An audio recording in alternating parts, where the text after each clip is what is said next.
आज जो हम प्रॉब्लम डिस्कशन करने जा रहे हैं, जी लेवल पे अच्छा प्रॉब्लम है। क्वेश्चन का बैकग्राउंड बहुत अच्छा एक्सप्लेन करते हैं। क्वेश्चन अपने पास एक वेज है जिसका मास m दिया हुआ है, एक लाइट वेटलेस रॉड है, उसके ऊपर m मास रखा हुआ है जो इस वेज के साथ कांटेक्ट में है। जैसे ही हम इसको जर्क प्रोवाइड करते हैं तो क्या होता है, सिस्टम मोशन में आ जाता है और रॉड जो होता है rotating freely in a vertical plane about the lower end, there is no friction. मुझे m/m का रेशियो चाहिए जब एंगल थीटा का वैल्यू π/3 है। उस मोमेंट पे क्या है कि लोड सेपरेट हो चुका है वेज से। दूसरा बात बताना है कि उसी मोमेंट पे मुझे स्पीड ऑफ द वेज पता करना है, तो क्वेश्चन को डील करना है। अब डील करने वाले पॉइंट पे आते हैं। जब हम उसको जर्क प्रोवाइड करते हैं तो जर्क प्रोवाइड करने पे क्या होता है, वेज में भी वेलोसिटी आ जाता है। तो मान लो कि वेज की वेलोसिटी हो गई vx। जब हम उसको जर्क प्रोवाइड करते हैं तो टेंजेंशियल वेलोसिटी इधर लगेगा, तो इसका कंपोनेंट v cos थीटा इधर लगेगा। जो v cos थीटा होगा वो किसके बराबर हो जाएगा, vx के बराबर हो जाएगा। अब आते हैं हॉरिजेंटल एक्सेलरेशन पे। तो जो हॉरिजेंटल एक्सेलरेशन का कंपोनेंट m का होगा वही एक्सेलरेशन जो होगा m का बराबर हो जाएगा। मतलब इसके एक्सेलरेशन का जो कंपोनेंट होगा उस m के एक्सेलरेशन के बराबर हो जाएगा। और जो नेट एक्सेलरेशन होगा वो टेंजेंशियल प्लस सेंट्रीपिटल हो जाएगा। दूसरी बात, हम यहाँ पे एक और पॉइंट पे बात करते हैं कि जब ग्रेविटी ग्रेटर देन सेंट्रीपिटल होगा तो हॉरिजेंटल एक्सेलरेशन जो होगा वो पॉजिटिव होगा। यदि ग्रेविटी सेंट्रीपिटल के बराबर होगा उस पॉइंट पे जो एक्सेलरेशन हॉरिजेंटल होगा वो जीरो हो जाएगा।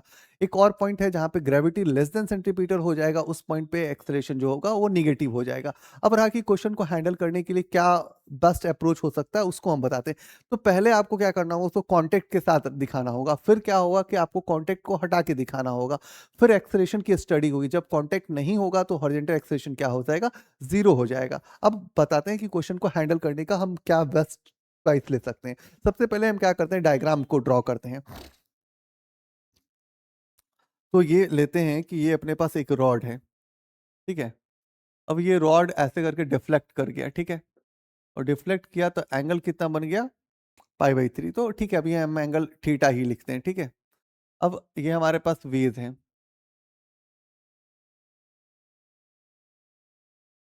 ठीक है। अभी यहाँ पे जब आप पॉइंट आउट करोगे तो यहाँ पे नॉर्मल फोर्स कांटेक्ट में है, ठीक है जी। तो नॉर्मल फोर्स कांटेक्ट में है।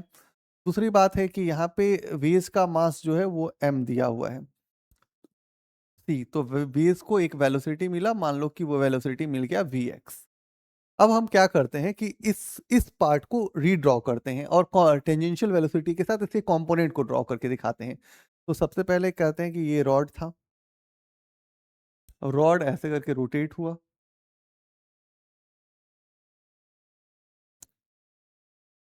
तो ये एंगल बन गया थीटा। तो इसकी जो टेंजेंशियल वेलोसिटी लगी वो इस डायरेक्शन में लग गया। क्लियर है। अब इसके कंपोनेंट्स ड्रॉ करो तो ये क्या हो जाएगा, v cos थीटा, और ये हो जाएगा v sin थीटा। तो ये हो जाएगा आपका v sin थीटा, ठीक है। अब आप बोल सकते हैं कि vx जो है वो किसके बराबर है, v cos थीटा के बराबर है, ठीक है। अब बात करते हैं सबसे पहले कि लॉ ऑफ कंजर्वेशन की बात करते हैं। तो ठीक है, इस पॉइंट पे थोड़ा काम कर लेते पहले। ये लेंथ कितना है, पहले l है। तो यहां से यदि आप ये कैलकुलेट करोगे तो ये क्या हो जाएगा, l cos थीटा हो जाएगा। तो यहां से यदि आप ये पॉइंट को निकालना चाह रहे हैं, ठीक है, तो ये क्या हो जाएगा, l minus l cos theta हो जाएगा जी। अब आप यहाँ पे लॉ ऑफ कंजर्वेशन लगाते हैं तो पोटेंशियल एनर्जी लॉस होगा। तो पोटेंशियल एनर्जी लॉस होगा तो mgl 1 माइनस कॉस थीटा लिखोगे, ठीक है। काइनेटिक एनर्जी गेन होगा तो 1/2 m v², ठीक है, प्लस 1/2 m। अब यहाँ पे जो ये किसके मास के लिए लिखे हो, तो m मास के लिए लिखे हो, ठीक है ना जी। तो m मास के लिए लिखे हो तो m मास पे जो वेलोसिटी मिल रहा है वो कितना मिल रहा है, v cos थीटा का होल स्क्वायर। अब इसको इधर लेके आ जाते हैं तो ये क्या हो जाएगा, 2 mgl 1 माइनस कॉस थीटा। और यहाँ पे स्मॉल m है और v स्क्वायर है प्लस m, और क्या लिखेंगे v square cos square theta. फिर से लिखेंगे 2mgl1 माइनस कॉस थीटा। ठीक है, इसमें से v स्क्वायर कॉमन ले लिए तो क्या हो जाएगा m plus m cos square theta. तो v स्क्वायर इक्वल टू क्या हो जाएगा 2mgl1 minus cos theta. Clear है? और यहाँ पे क्या होगा small m plus capital M cos square theta. अब नेक्स्ट पे हम जाते हैं कि अब मुझे टेंजेंशियल और रेडियल एक्सप्रेशन का स्टडी करना है। ठीक है, तो उस पॉइंट पे हम काम करते हैं सबसे पहले। तो सबसे पहले क्या करते हैं, फिर से हम एक बार रॉड का डिजाइन करते हैं, रॉड का डिफ्लेक्शन दिखाते हैं और ये एंगल बोलते हैं थीटा है। अब यहाँ पे क्या होगा कि ध्यान से देखिएगा, इधर जो लगेगा लगेगा आपका टेंजेंशियल एक्सेलरेशन, इधर लगेगा रेडियल एक्सेलरेशन। तो रेडियल एक्सेलरेशन किसके बराबर है v स्क्वायर बाय एल के बराबर है। ठीक है, इसका mg भी ड्रॉ करते हैं, mg इधर लगेगा तो mg cos थीटा इस डायरेक्शन में लगेगा, तो still he mg sin theta इधर ही लगेगा। ठीक है, हम दिखा रहे हैं सब चीज को एक बार ड्रॉ करके। अब इस ये तो एंगल ये थीटा है। अब यहाँ आइए जरा सा, तो यहाँ पे टेंजेंशियल x कंपोनेंट लगेगा और यहाँ क्या लगेगा रेडियल का x कंपोनेंट लगेगा, क्योंकि पूरा खेल उसी पे डिपेंडेबल है। अब पता है कि जब कांटेक्ट लॉस हो जाएगा तब तो जीरो होगा। ठीक है, अभी स्टिल ही हम ये सोचते हैं कि अभी जो हम बात करें कि ये टेंजेंशियल कितना हो जाएगा, तो ये हो जाएगा a, टेंजेंशियल का मतलब हो गया g साइन थीटा। ठीक है जी, तो हम यहाँ पे क्या लिखेंगे g sine theta into cos theta. और यहाँ पे रेडियल है तो यहाँ पे sine theta equal to P by H कर लेते हैं। परपेंडिकुलर नहीं पता है, हाइपोटेनियस कितना है, तो वी स्क्वायर बाय एल है। तो V square L sine theta equal to क्या हो जाएगा पी। तो ये जो एक्सलेशन होगा वो क्या हो जाएगा, ये एक्सलेशन हो जाएगा हमारा V square by L sine theta. दूसरा बात है कि टेंजेंशियल एक्सलेशन कैसे निकाले होंगे, तो हम ये जानते हैं कि ये M G sine theta equal to M A tangential हो गया हो, तो एम एम कट गया तो टेंजेंशियल एक्सप्रेशन निकल गया हमारा जी साइन थीटा। ठीक है, और कुछ नहीं लगेगा। अब देखना क्या है कि जब ये कॉन्टेक्ट्स में रह रहे थे तो ये एक्सप्रेशन लग रहा था, ठीक है ना। अब जब वो कॉन्टेक्ट लॉस कर गया तब क्या लगेगा, तब कॉन्टेक्ट लॉस कर गया इसका मतलब ये सोचना होगा कि फोर्स यदि हम एक्स डायरेक्शन में स्टडी करें तो ये n के बराबर है, और n जीरो हो गया इसीलिए हॉरिजेंटल एक्सेलरेशन क्या हो गया आपका जीरो हो गया। ठीक है, ये कांटेक्ट लॉस वाला सिचुएशन हो गया। ठीक है, अब हम बात करते हैं कि हम यदि इसको लिखें ए एक्स इक्वल टू लिखेंगे तो क्या लिखेंगे g sine theta into cos theta minus v square by L sine theta. यदि आप कहते हैं कि ए एक्स यदि जीरो हो गया कांटेक्ट लॉस हो गया तो जी, अब आप बात करेंगे v, इधर बात करते हैं we square by l sine theta equal to क्या हो जाएगा g sine theta into cos theta. अब यहां से साइन वाले चीज को कैंसिल कर दीजिए तो वी स्क्वायर इक्वल टू क्या बचेगा L G L cos theta. इसको भी आप रखिए।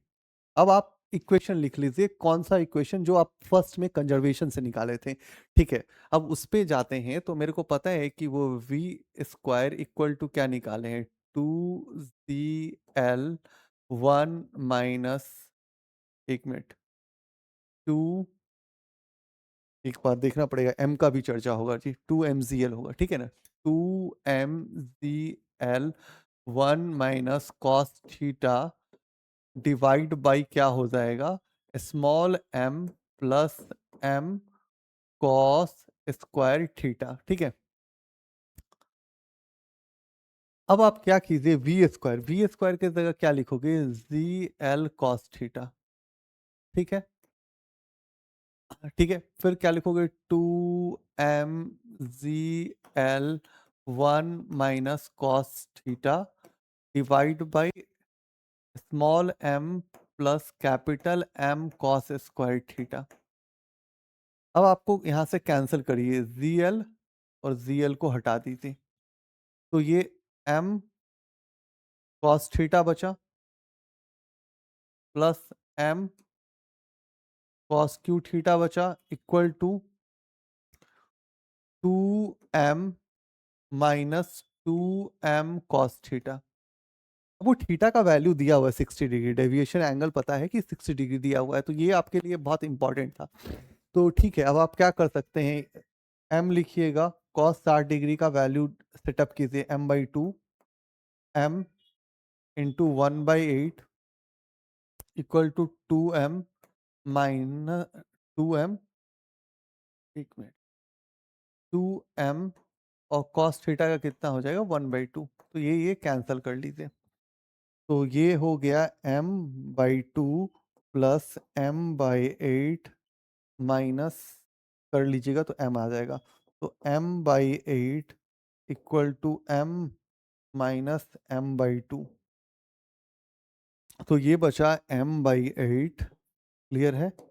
और ये हो जाएगा 2m माइनस m/2, तो ये m/8 और ये हो जाएगा m/2, तो ये यहाँ से आप लाइन लिख दीजिए, तो ये m/4 equal to small m। आपको रेशियो किसके किसके बीच में पूछा गया है वो देख लीजिए, capital M by small m, तो capital M by small m का रेशियो लिख दीजिए, तो capital M by small m का रेशियो लिखिएगा, तो m by small m equal to क्या हो जाएगा, 4। तो पहला आंसर आपका निकल गया, ठीक है जी। अब बोला था कि व्हील्स का जो जब सेपरेट हो गया तो आप व्हील्स का स्पीड बताइए। व्हील्स का स्पीड क्या था, v equal to V cos theta. तो भैया अपने को v चाहिए, तो v पे आते हैं। तो v निकालने के लिए मेरे पास तो चूजेबल फार्मूला दिया हुआ है यार, तो हम यही काम करते हैं, यहीं पे लिखते हैं we square equal to 2mcl 1 minus cos theta divide by small m plus m cos square theta, ठीक है। अब ये भी पता चल चुका है कि कैपिटल M बाई यदि स्मॉल m हम निकाले हैं तो वो कितना आया है, 4 आया है। इसीलिए ये वाले m को हम हटा देते हैं, तो m इक्वल टू क्या हो जाएगा, 4m हो जाएगा। तो वी स्क्वायर इक्वल टू क्या हो जाएगा, 2mgl और 1 माइनस कॉस थीटा है तो 1 माइनस 1/2 कर लेंगे। ये स्मॉल m है, ये कैपिटल M है, और यहाँ पे कॉस स्क्वायर है, तो ये कितना हो जाएगा, इसको तो आपको चेंज कर देना है, तो चेंज करना है तो इसको 4m में लिख दीजिए, और कॉस स्क्वायर का मतलब 1/4 हो जाएगा, इससे ये, अब ये 1 एक मिनट चेक आउट कर लीजिए, ये कैपिटल M है और कॉस स्क्वायर है, तो 1/2 का करोगे तो ये हो जाएगा, ठीक है। तो इसको कैंसिल कर लो, ठीक है जी। तो ये कैंसिल हो गया, तो अभी क्या हुआ कि ये बचा वी स्क्वायर और बचा क्या, यहाँ से लिखोगे 2mgl और ये 1/2, क्लियर है। और यहाँ बचा m प्लस m, तो ये बचा 2m, ठीक है। यहाँ से ये कट जाएगा आपका, ठीक है। तो वी स्क्वायर इक्वल टू क्या बचा, एम सी, और एल भी है ना, एल लिखिएगा, ठीक है ना। तो M C L divide by क्या बचा, 2m बचा। यहाँ से इसको इसको काट लीजिएगा, तो वी स्क्वायर बराबर बचा जी एल बाई 2। अब आप निकालते क्या है कि वी एक्स इक्वल टू बोलते हैं वी कॉस थीटा, तो वी एक्स, ये जो v है वो कितना निकाले हैं, क्योंकि वी स्क्वायर निकाल रहे हैं ना आप लोग, ठीक है। वी निकालोगे तो क्या होगा, root under G L by 2, तो यहाँ पे लिखेंगे रूट अंडर CL/2 और कॉस 60 डिग्री का मतलब 1/2। तो Vx कितना हो जाएगा 1/2 रूट अंडर ZL/2। तो ये तुम्हारा आंसर हो जाएगा जी। ठीक है।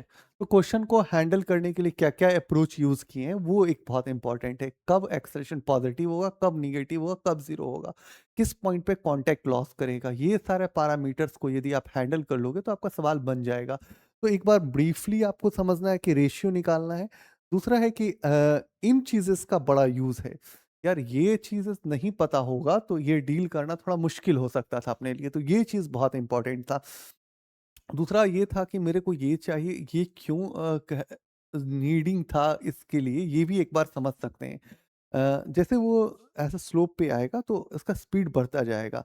तो भाई स्पीड में उसको टुवर्ड्स उसको ऐसे-ऐसे रोटेट कराने के लिए कोई ना कोई फ़ोर्स तो चाहिए इधर की तरफ, और वो फ़ोर्स जो होगा वो बेसिकली यहाँ पे ये फ्रेम में काम करेगा और ये एक दूसरे को बैलेंस करके रखेगा, ठीक है? तो ये इम्पोर्टेंट है, तो ये थोड़ा ध्यान से आप देख लीजिए, एनालिसिस समझ लीजिए। आज के लिए थैंक यू।